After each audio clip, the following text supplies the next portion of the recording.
Word Web Radio, the voice of inspiration across the airwaves. Pagbubulay sa salita ng Diyos, kasama mo si Pastor DJ Amordi. Mga kwentong kakapulutan ng aral, mga salitang mula sa banal na kasulatan.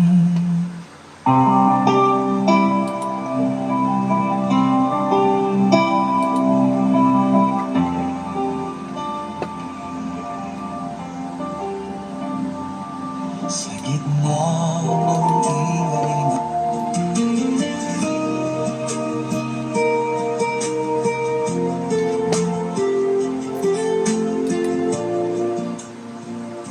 Good morning. Magandang umaga ulit. May mensahe ang Diyos para sa iyo. Kaya huwag kang aalis. Kung pagod ka na, ang mensaheng ito ay para sa iyo. Hindi aksidente ang makinig ka ngayon. Sa gitna ng problema, kaibigan, may pag-asa. Jesus is calling your heart today.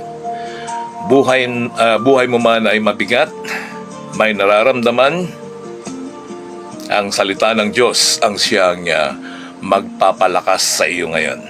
Ito ang salita ng Diyos na nagbibigay pag-asa, nagbibigay kalakasan sa bawat kanyang nilalang. Ang salita ng Diyos na siyang nagbibigay sa atin ng isang tinig na pangungusap na kung saan ay gumagabay. Kaya huwag mong skip. Baka ito na ang sagot ng panalangin mo. Welcome to the Living Word, the voice of inspiration across the airwaves. Magandang umaga, kaibigan.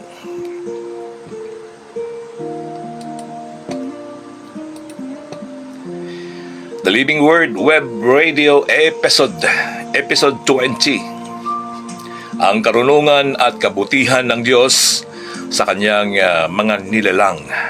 Siguro naman ay isa ka sa kanyang nilalang. Nilikha ng Diyos. So ang karunungan at kabutihan ng Diyos, kung hindi mo pa nararamdaman, baka ito na yung pagkakataon mo, kaibigan.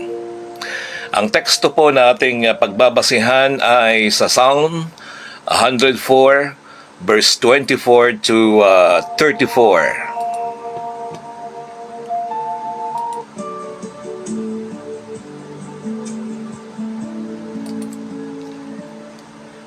How many are yours? Sabi dito, how many are your works, Lord? In wisdom you made them all. The earth is full of your creators. Yan po ang sabi ng Psalms 104 verse 24. Lahat ng bagay na nandito sa lupa ay nilalang, dinisenyo at nilikha ng ating Panginoon. Panginoong Diyos na makapangyarihan. Kaya kung tayo nilikha ay binigyan din tayo ng karunungan, freedom to choose. Maraming salamat sa iyo at pinipiling mong maging mabuti, maging tanggapin ang ating Panginoong Jesus para ikaw ay maging anak ng Diyos. Greetings, magandang umaga po sa inyong lahat. Mga kapatid sa pananampalataya, welcome once again sa ating programa dito sa Living Word Web Radio, the voice of inspiration across the airwaves. Ako po si Pastor DJ Amordi at sama-sama nating pagnilayan, pagbubulay-bulayan ang salita ng Diyos sa panibagong episode ng ating podcast.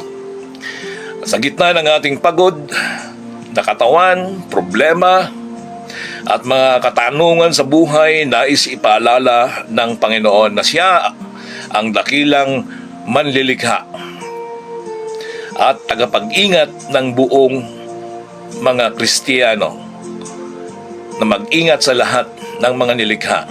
Ang Diyos na may kontrol sa dagat, sa hangin, sa lahat ng hayop at kalikasan ay siya ring Diyos na may hawak ng ating buhay.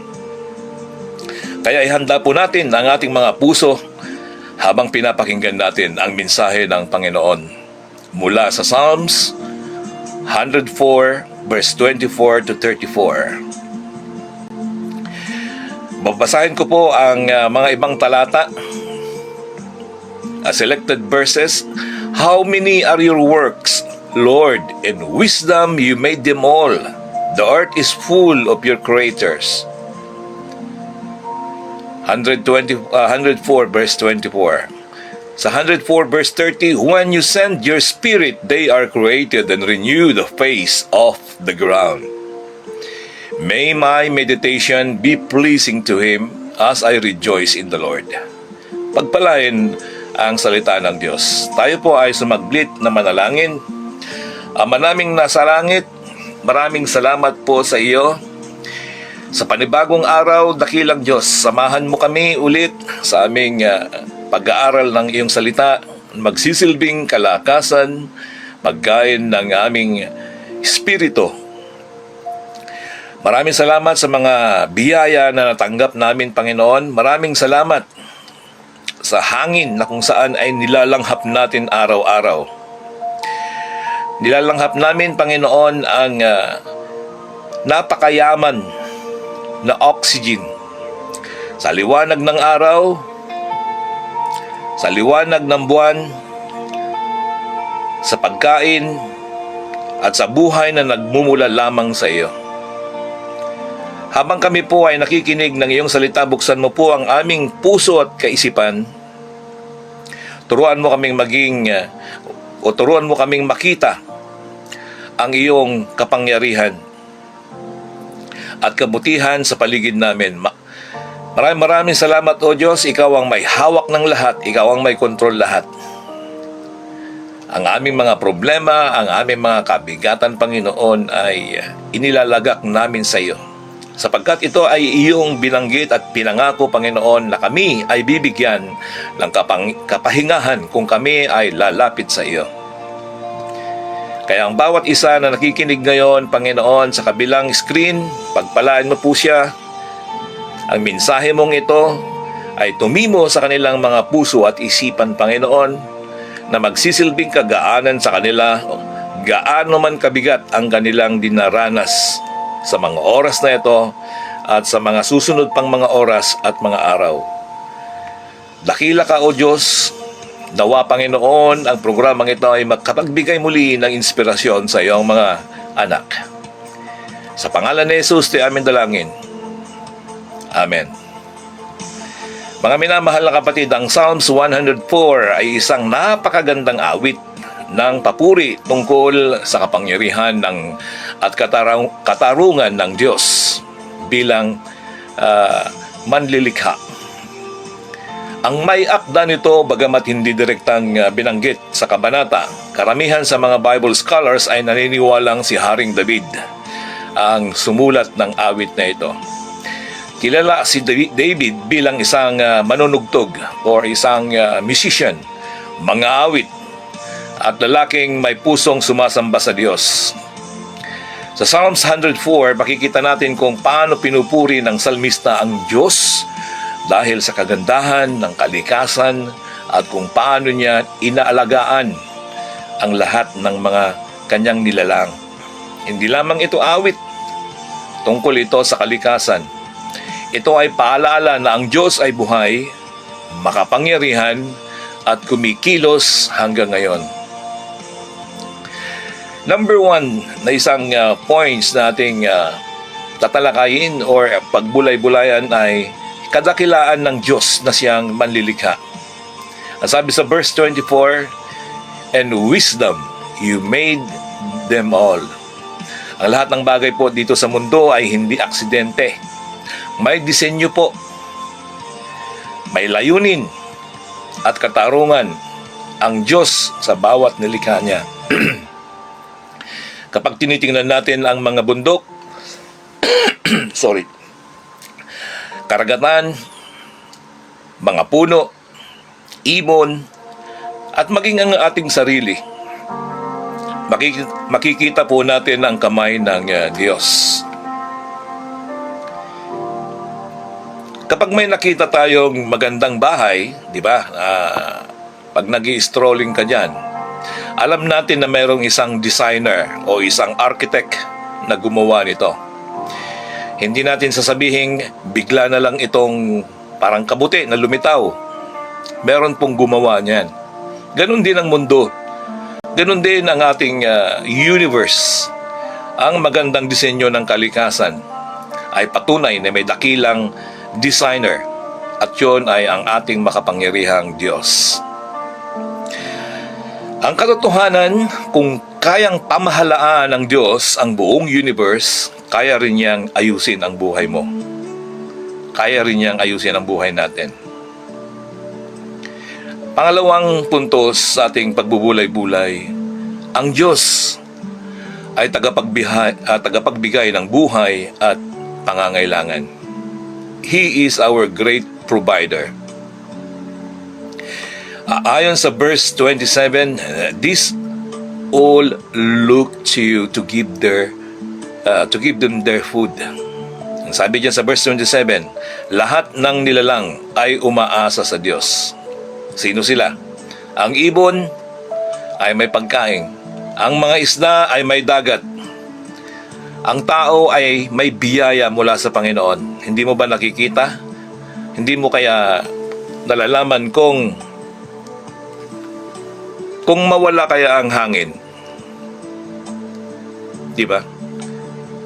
Wala na tayong hininga. Minsan nag-aalala tayo, paano ang ating kinabukasan? Paano ang mga may trabaho, o kung may trabaho pa kaya? Kung hindi man ay magkaroon ng problema ang kalusugan natin? Mga katanungang walang katapusan. Makakapagbayad pa kaya tayo sa ating mga utang, sa ating mga amilyar, kung meron kang bahay? Marami po tayong alalahanin. Ngunit ipinapaalala ng Psalms 104 na ang Diyos ay ang siyang provider. Katulad ng isang ama na naghahanap buhay para sa kanyang pamilya, hindi niya hahayaang magutom ang kanyang mga anak. Mas higit pa ang pagmamahal ng Diyos sa atin kaysa pagmamahal ng pinakamabuting ama sa lupa. Ang pangatlo ay napuntos, ang Espiritu ng Diyos ay nagbibigay ng panibagong buhay. Panibagong buhay, ang sabi sa verse 30, when you send your Spirit, they are created. Ang Diyos ay hindi lamang lumikha noon, siya ay patuloy na kumikilos ngayon.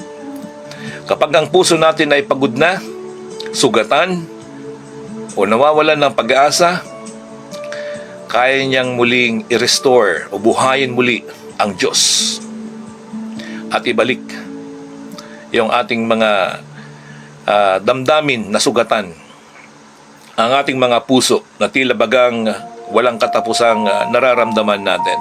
Siya ang may lalang ng universe, ng mundo. Alam po niya ang iyong problema. Ito po ay isang ilustrasyon. Kapag tag-init, may mga halaman na nalalanta. Ngunit kapag umulan, ulit, kahapon na dumagsa ang ulan dito sa bayan ng Zambales. Pag umulan ay bumabalik sa sigla ang mga halaman. Ganon din tayo kapag dumating ang presensya ng Diyos, may bagong lakas, bagong pag-asa, at bagong buhay. Ang pang-apat na puntos ay ang tunay na tugon ng tao ay pagsamba at papuri. Ang sabi sa verse 33, I will sing to the Lord all my life. Ang pinakamagandang tugon sa kabutihan ng Diyos ay pasasalamat at pagsamba. Hindi lang tuwing Sunday, hindi lang kapag may blessing, kundi araw-araw na tayo ay nagpapasalamat. Be grateful. Pwede mong sabihin, I'm so happy and grateful now that my energy comes in every situation of life because of God. I'm so happy and grateful now that money comes to me in increasing quantities through multiple sources. in continuous basis. In the name of God, I am so happy and grateful now. And everything will come. Blessings coming from our Lord, from multiple sources. And increasing every day. If you claim your authority, if you claim your authority as a child of God. Amen? Kapag may taong tumutulong sa atin sa oras ng kagipitan, hindi natin siya basta nakakalimutan. Mas lalong hindi natin dapat kalimutan ng Diyos sa araw-araw na nagbibigay buhay at biyaya. Ano po ang mga gagawin natin sa ating buhay? Number 1, matutong humanga sa gawa ng Diyos. Maglaan ng oras upang makita ang kagandahan ng nilikha ng Panginoon. Yan po yung ginagawa natin. Kaya tinatawag tayong nature lover. No? Humahanga ka at ibinabalik mo ang pasasalamat sa lumikha nito, ang ating Diyos. Pangalawang application sa ating buhay, magtiwala sa probisyon ng Diyos. Sa Matthew 11:28, ang sabi niya ay, dalhin ninyo lahat ng inyong mga kabigatan sa Diyos.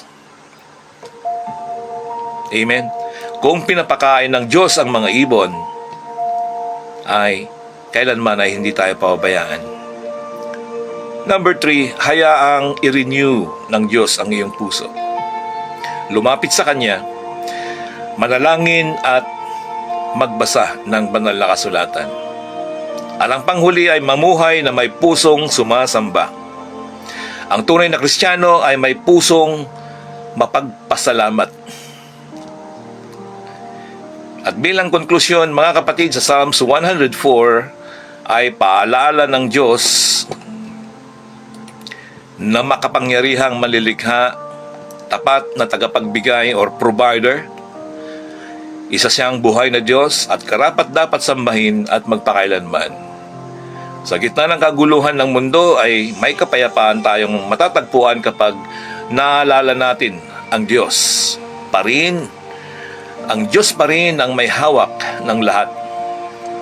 Kaya gaya ng sinabi ng salmista, si Haring David, "May my meditation be pleasing to you, as I rejoice." Naway ang ating buhay ay maging papuri sa Panginoong araw-araw. Tayo po ay manalangin.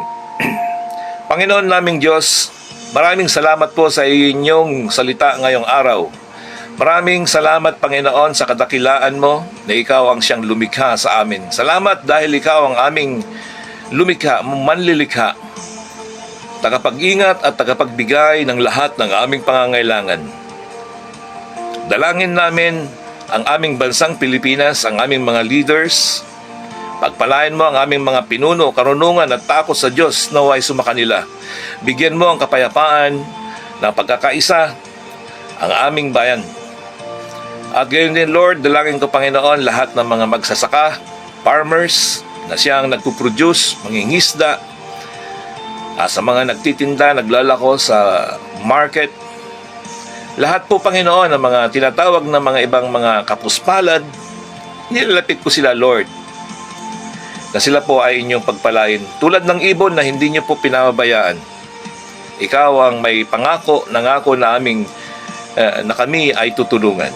Panginoon, alalahanin mo rin ang aming mga OFW workers sa iba't ibang bansa. Ingatan mo sila, bigyan ng katalinuhan, palakasin, at ilayo sa kapahamakan sa kasalukuyan, Panginoon, na nangyayari sa Middle East. Ingatan mo po sila, Panginoon. Para sa mga nakakaranas ng depresyon, anxiety, takot at matinding problema, yakapin mo sila ng iyong kapayapaan at pag-asa. Patuloy mo silang gabayan. Patuloy mong gabayan, Panginoon, ang bawat isa na iyong nilalang na lumalapit sa iyo, mayroong pusong tapat. Naway ang kanilang masambit ay ang iyong kadakilaan at ang iyong pangalan, Panginoon. Naway maging kalugod-lugod sila sa iyo. Bawat isa sa amin, sa aming buhay, sa aming pagninilay-nilay. Maraming salamat o Diyos. Ito ay panalangin namin sa tanging pangalan ni Jesus. Amen. Maraming salamat po sa inyong pakikinig dito sa Living Word Web Radio, the voice of inspiration across the airwaves. Ako po ang inyong kaibigan, Pastor DJ Amordi. Thank you very much. Ang Diyos na lumikha ng mundo ay siya ring Diyos nang nagmamahal at nag-aalaga sa iyo. God bless everyone. At dadako po tayo sa ating greetings. Magandang umaga ulit. At kayo po ay aking babatiin. Naway ang inyong napakinggan, yung mga nahuli po, pakirewind na lang po ang inyong tawag dito, player mamaya dyan sa ating FB. Dako naman po tayo sa pangalawang yugto, ang pagbati. Meron po tayong dalawang greetings. Isa ay galing sa Canada, si Sister Caroline Dagman Sombrito, at kay Brother Joseph Fernandez from Lithuania. Sila ay nagpupuri, sila ay nagpapasalamat sa Diyos dahil sa kapangyarihan niya. Sila ay naroon, si Carol ay 20 years na, at naman si Brother Joseph ay dati namin kasama dito. Siya ay nagpupuri sa Diyos dahil dumating yung panahon na nakaalis ulit siya. Pinalad ulit patungong Lithuania. Kaya mabuhay ka. Mabuhay ang Panginoon. Sa kabila ng pandemya na dumating, naging hadlang hanggang sa kasalukuyan. Kaya purihin ang Diyos sa buhay mo, Brother Joseph. Ito, pakinggan natin ang kanyang greetings. Mapagpalang umaga, mga kapatid, mga kababayan. Good morning sa iyo, Pastor Amor. At ako'y bumabati sa iyo mula sa iyo at sa inyong lahat dyan mula dito sa Klaipėda, Lithuania, Europe. Kumusta po kayo? Kayong lahat. At ako po ay nagpapasalamat sa Panginoon dahil ako po ay pinalad na makarating at makapagtrabaho dito sa Europe. At yan po ay biyaya ng Diyos sa Amen. inyong lingkod. Ako nga po pala si Brother Joseph Rodriguez, isang kapatiran sa pananampalataya. At ang may share ko po ay wag po tayong makakalimot na magpasalamat sa Panginoon araw-araw kahit anuman ang ating pagdadaanan.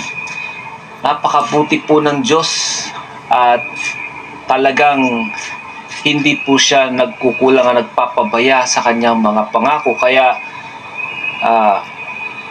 wag po tayong makakalimot na pasalamatan siya araw-araw. Amen. Mga kapatid. So salamat po at pagpalain nawa ang iyong ministry, ang iyong programa, Pastor. At nandito lang po kami na patuloy na sumusuporta sa iyong programa at sa iyong mga ministry. So, salamat sa iyong paganyaya na bumati sa iyong programa. At muli, ang inyo pong lingkod, Brother Joseph Rodriguez, mula po dito sa Klaipėda, Lithuania. God bless po sa inyong lahat. Amen. So yan po yung greetings message mula kay Brother Rodriguez sa Lithuania. Ayan. Sa tinagal-tagal po ng kanyang paghihintay ng biyaya ng Diyos, purihin ang Panginoon dahil dumating din ang pagkakataon. Ang bawat isa po sa atin, maaaring ikaw ay may kahilingan na matagal nang pinakaasam-asam na magkaroon ng kasagutan. Darating din po sa iyo. Kaya kung ikaw ay handa ng maranasan ang kapangyarihan ng Diyos, ay handa mo ang iyong sarili. Kung ikaw ay humihingi ng kasagutan mula sa Diyos, huwag kang humingi ng milyon. Sabihin mo na lang na, Lord, bigyan mo ako ng biyaya, di ba? Huwag ka na magbigay ng numbers. kung ano yung biyaya na ipagkakalob sa inyo. And be specific naman. Okay? Na kung tayo ay katulad ni Cruz Novi o Novi Cruz, nakasalukuyan, kaalis din yan papuntang Hawaii. Okay, and greetings also. Thank you very much for watching, Ma'am Sheila, ang aming music professor. Nandiyan po siya ngayon. Maraming salamat po. Thank you very much for listening. Okay, marami po tayong babatiin at unahin muna natin. Meron pa po tayong isang greetings magmula naman sa Canada. Pakinggan po natin. Okay, i-connect muna. Kung purihin ang Diyos sa buhay mo, Ma'am Caroline Sumbrito. Sabi niya dito, ito po ay laging listener o tagapakinig. Marami rin siyang ginagawa. Ayan, sa mga kaibigan po natin na marami pong, nasaan na ba yun?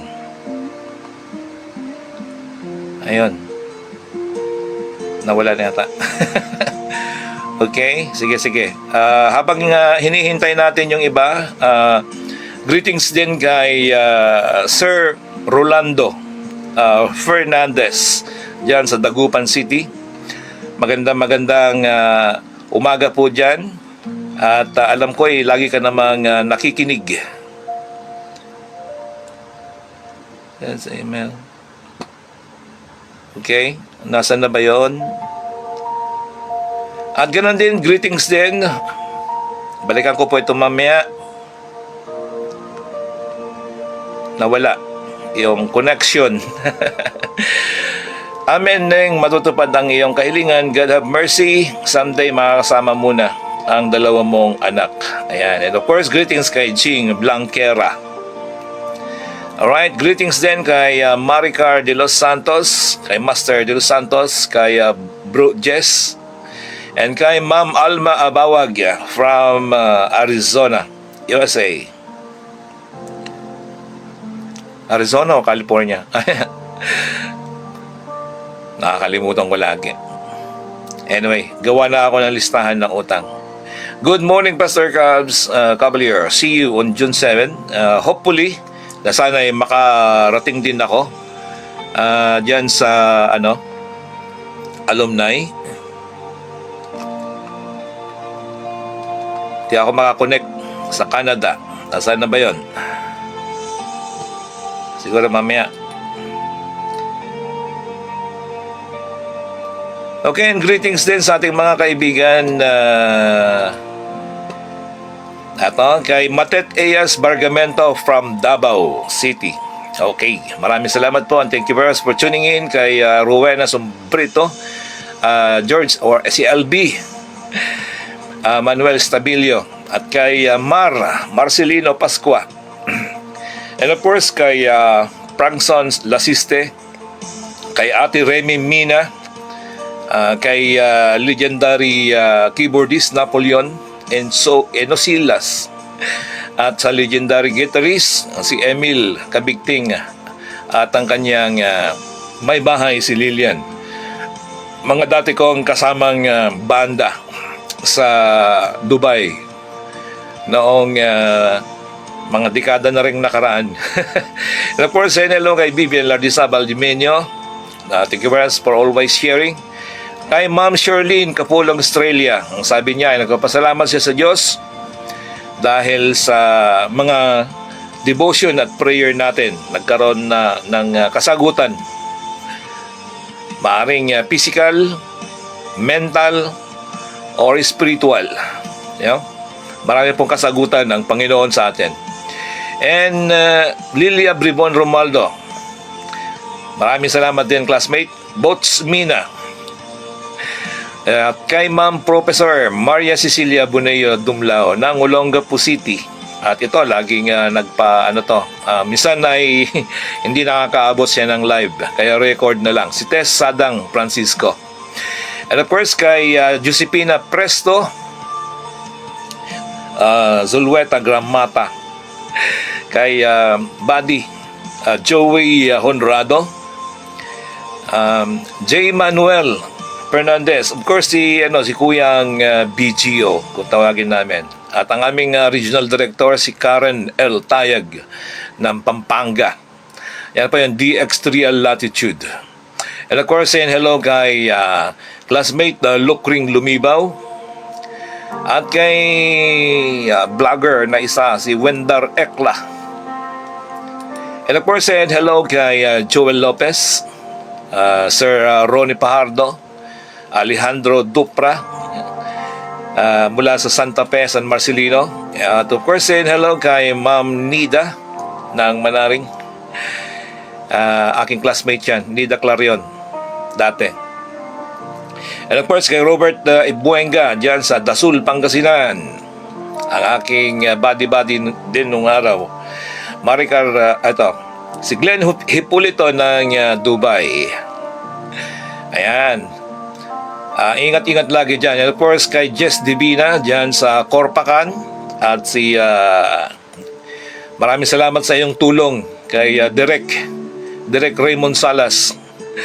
Walang kakupas-kupas. And of course, kay Pastor Limuel Tumanda ng Mindanao, ang aking classmate. IPM Robert de la Cruz Sr., Kagawad, 2 Kagawad, at si Kagawad Bernie Bautista ng ng Rabanes. At kay Tiniente Alfredo B. Molina. At ganyan din sa yung kabro natin, si David Laureta Vasquez. At kay Kagawad Rolly Sirapica. Ayan. At kay Sister Lerma Balahadja ng Rabanes. Yan. Si Veronica Hartbuen, taga din dyan. No? At bati naman tayo sa Bataan. Nancy Micalier Atienza. Hello, ma'am. Kay Samsor Presado, one of the legend din na teacher to. Maraming salamat sa iyo. Gilbert Caparas. Ayan, si Jojo Caparas, Jenny Ricalde, Junior Julius Fernandez, and of course kay Pastor Jupiter Teremoca, ayan, kay Pastor Darren Lerion, Joseph James Romualdo Caparas, si Pastor Debo Sink, at siyempre laging nagla-like si Alan Milan, one of my classmates also, from Mindanao. At kay Dudes Rakasa, mga tiga Mindanao ito mga to. Lilia Diausen from Pampanga. And Teresa Fong Obsbual. Daisy, eto kay Daisy and Joey Honrado from Dagupan City. And of course kay Iris May Botak, Meldives Olivia Migales. At kay Ma'am Herbito Pahuta Arlene. Kay Teresa Fong Osbiel, na nabati ko na kanina. At dako naman tayo dyan si Isabela, kay Ate Mary Ignacio, Delilah, Dennis, ayan, at si Maricel, sino ba? Maricel, si Manong Willie, Kuya Roman, and Ate Marlene, and of course si Shiol Dagman Tulete, si Elvin Leno Barker, ayan, si Pastor JC, J.I., and of course kay Sir Bro Bong Loerba, si Bro Jess Jeron Pedjas Montero Paracesa, at kay Ate Zeni at Pastor Arnold. And of course dito naman sa Castilleos, si Joel Pabito Nazarino, si Pastor Sylvester De Leon, at Joel Purificacion, and Marites de la Cruz Lugto. And of course kay Ryan Vincent Daso. Magandang umaga po sa lahat, at purihin po ang Panginoon.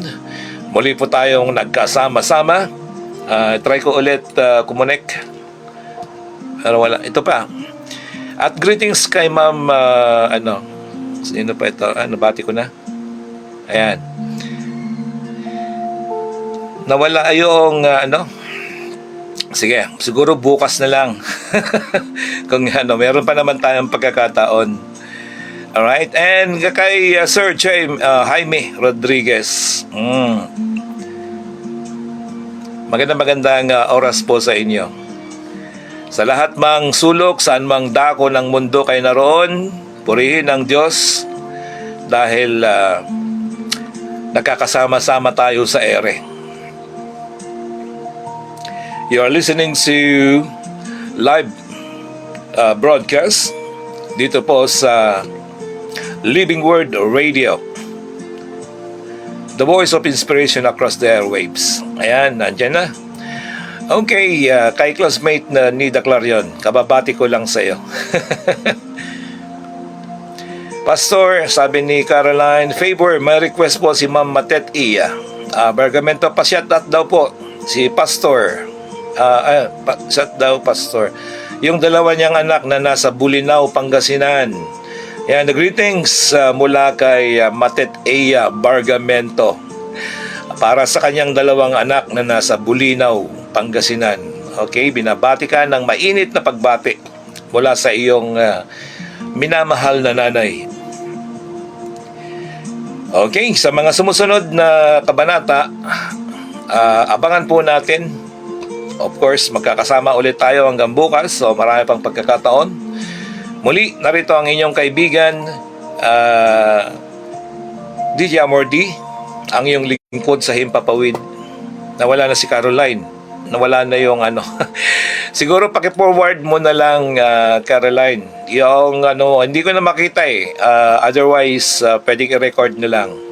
Sino man po sa inyo magnais bumati, record nyo lang po yung boses ninyo at ipadala sa aking email. Ayan, or greet nyo ako directly sa aking messenger. Para worldwide po. At maiwan po dyan yung mga bati kahit na hindi nila narinig ngayon. Maaring bukas makalawa ay mag-online at mai-click nila at marinig nila yung kanilang pangalan na iyong binabati. Thank you very much once again. Maraming salamat mga minamahal na kapatid.